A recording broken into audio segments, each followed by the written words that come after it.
Welcome back, everybody, to Keys and Gears. I'm Mark Liesner. I'm a local real estate lender in Texas, and this is Bess Dickson, local real estate professional. And today's topic, what we're going to talk about, is something really fun. You think fun? Really, really fun. Sarcasm, sarcasm, sarcasm, I think. HOAs, HOAs, homeowner associations, Associations. and how they affect you Oof. as a homeowner In and a home Texas, buyer. It's a thing. Do tell us, Bess. Can of worms we're opening here. Can of worms. HOAs. Indeed. Right? Yikes. HOAs are interesting dichotomy in the United States of America. Where we have spent coming up on 250 years fighting for our freedom. Yes. Only to be policed. Only to be policed, which is what an HOA is. We're actually paying.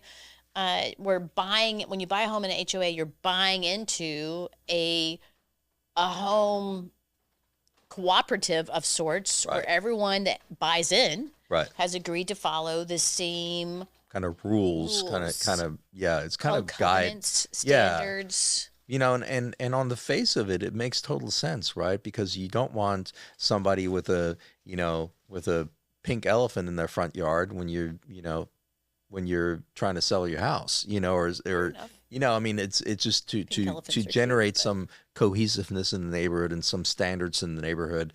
I think there are some neighborhoods in any town that can benefit from an HOA, but it really does cramp your style, It does, and each of them is unique because they tend to be kind of Nazi about it, Some are, and overbearing, and very inflexible.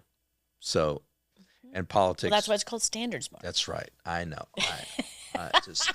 I'm just saying. It's just right. Anyway, and they vary in fees. Yeah. So how do the fees figure into this? Well, so if you're in a condo, HOAs are a very big part of, is this the condo for you consideration? Right. It's an extra layer. Right. One might make a case that it's a big part of the condition factor. Because HOAs in condo buildings pay for a lot of the maintenance, right? Your association fee that you pay every month, HOA fee, pays for maintenance, pays into a fund so that there's a rainy day fund. So if the roof needs replacing or the air conditioning units or something needs work or foundation, then they tap into that fund. So HOAs become very critical to your purchasing vetting process to make sure that they are on the up and up. And financially sound. Financially sound is what I mean. Yes. Because it can affect you badly if it's a mismanaged HOA. Correct. Right? Correct. And that's this end of the spectrum. Yeah. And the other end of the spectrum is more of a planned community, single family home HOA. Those fees, unlike the condo, which is currently in Dallas, you're thrilled to find an HOA fee that's under $300. Yeah. It's almost non-existent. Yeah. You're okay if it's $300 to $450. I've noticed people start really thinking hard on it when it gets over $450, unless you're at the luxury level. And two thoughts on that. One is how much it is every month on the condos may be a factor of how old the building is. Yes. It could also be because the amenities of the building are so high. Yes. Right. And so if you're in a luxury place, it could be built recently and the HOA fees are really, really high for reasons of amenities versus age. And so you got to have a real estate professional that can guide you on, hey, is this a good deal or not? Because some of them are overcharged too, in my opinion.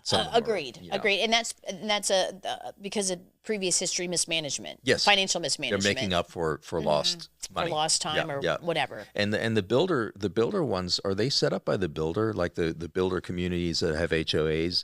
Do the builders set those HOAs up in the beginning? Is that something that they've put into place as covenants that they gave to that to get approval from the city? Yeah, or in general. Who comes up with the HOA? Yes, that's part of the filing. That's part of the filing. That's what they do, right?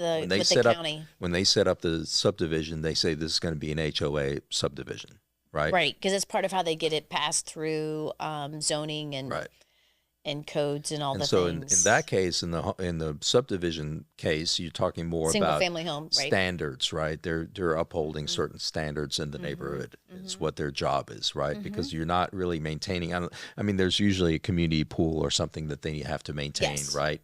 Things like that, and maybe they do your front lawn or something. Or the exterior like, fence, the fence, if there's a, Right. a brick fence, a lot of around ones the whole subdivision, around the entire subdivision. The HOA is right? responsible Or a for gate that. or something Or a like that. Yeah, gate, yeah. Okay. with a guard or Right. or ungated. I mean, all those things. The rules can be as benign as, and people think of them as benign, but the stain color of your front door. If all Yep. if all the doors are wood, Yep. and that's another thing. Yep. All the doors can be mandated; they have to be wood, Yep. and then they can only be these 4 or 5 colors. To the type of roof that's allowed, the type of fencing. Yep. There's some HOAs where you cannot have a wood fence. Yep. You cannot have a privacy fence. It Right. has to be a metal Right. fence. Those are usually golf course communities. Right. Exactly. That sort of thing. Yeah. You could also, if you have children, it could be the size of your play equipment outside in the backyard.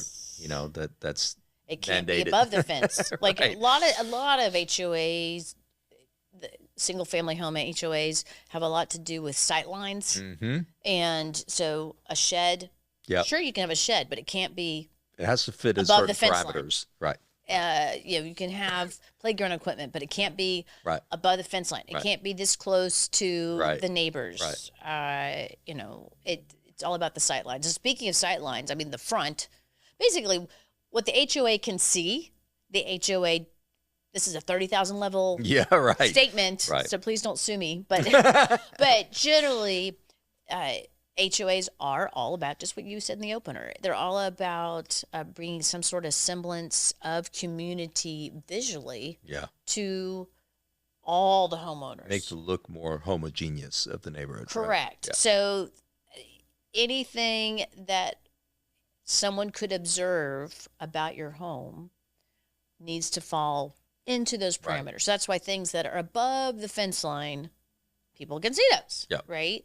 Front yard is huge. So like if you want to have a stone, one battle that comes up fairly regularly is because when we have rain in Texas and North Texas, it's generally a gully washer. Yeah. Meaning it can literally wash out the whole area of your yard within hours. People are strategic landscape retaining walls or landscape borders to kind of protect that tree, keep the soil around the tree. And they're like, well, we're just going to do this. We want to do it in white Austin chalk. Or Right, we want to do right. it in brick. Yeah. or You we need wanna do approval it- for that. You have to have approval for that. Yeah. Many HOAs also, because of environmental concerns, now have a limit on how much hardscape, Yeah. non-permeable surfaces, what percentage of your lot, of your boundary, as illustrated in the survey, how much of that can be a hard. So if you want to non-permeable pour a surface. 30 by 30 concrete pad in the back, you better get approval for that first. Or those landscape borders, right? the Like landscape it might borders, yeah. determine how big or how many of them you can have. One thing to mention also with if you're a homeowner thinking about buying in a HOA, couple of things. On the financing side, HOAs are part of your debt to income ratio. And meaning that the HOA fee is technically not included in your mortgage payment every month, but it's counted against your income, meaning your qualification could be affected by how much that Ooh, HOA that's a is. great safety tip for buyers. So if you're a home buyer and you all of a sudden go from a single family home purchase to a condo purchase, I as a lender need to know. If there's an HOA, all of a sudden I have to reconfigure your loan file to include that HOA fee in there. If you're going from a single family home that has no HOAs and you find a home in a new home builder community, I've got to figure that in. Second point is if you miss your HOA payments, bum, bum, bum. you're in trouble. They can foreclose. That's a right. lot of people think foreclosure only has to do The with actual mortgage. with the actual Right. lender, you and the lender. Yeah. But HOAs, they can foreclose. One that hit the news that affected a homeowner in McKinney, Texas, I believe. It's been years ago because they got caught so much brouhaha over it. But the Army veteran, or not veteran, but the gentleman was in the Army. He got deployed out to Iraq, so that tells you how long ago it was. And he parked his Texas truck in the driveway of his home and went on a 3-month or 6-month deployment, and the HOA tried to foreclose on his home with his family. I mean, and they can do that. Because that HOA had a rule: no trucks, no vehicles parked in front of your home for more than 3 days. Yeah. That was a really sad situation. It's just, understand that HOAs are very powerful in Texas, and know your rights and know what you can and cannot do. And cannot do. How about a no cannot do? Cannot do. Or should not have been done. Let's see. Ta-da! How about that for a living room feature? It's not even painted.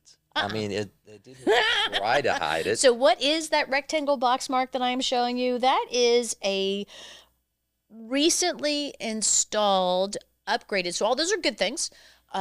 Breaker box for a 1960 built home. So the recent install, all thumbs up. Yeah. Okay. Right.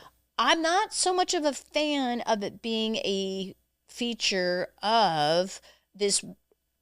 I mean, this flipper took the time, because these windows on the right, to the right of the box, as well as the French doors to the left, those are not original features. Right. This would have been a much darker, smaller window place. So she took time to put in all these amazing things with the breaker box right there. And the thing is, y'all, when you do replace your breaker box, 2 takeaways.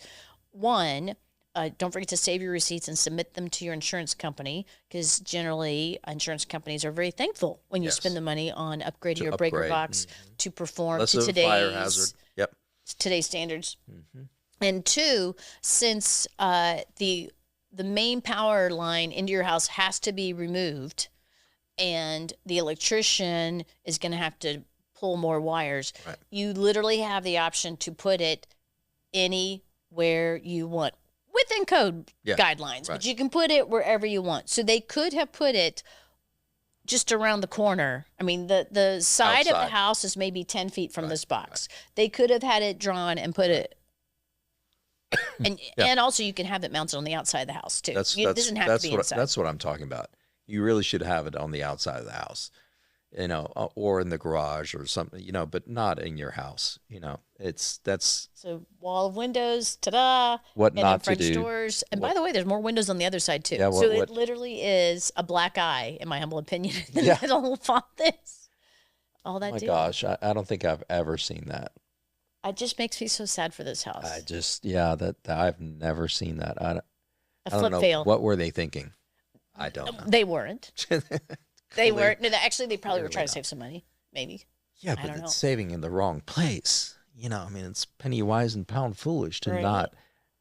You went through all the trouble on all the other things, and you didn't spend a little bit of extra money to do that. They didn't even spend a little extra money, like you pointed out, to at least paint it. Yeah. At least try to hide it, or I don't know, do something with it. I don't know. This gray black eye craziness you see in real estate. White windows and other things. Stay tuned for the next time when we show you some craziness of what were they thinking. What were they thinking? That's what we do. Join us next time here at Keys and Gears. I'm Mark. This is Bess. And like and subscribe down below, and forward this to people that may need to know this. Right? Forward this podcast to other people that are thinking about buying or selling a house.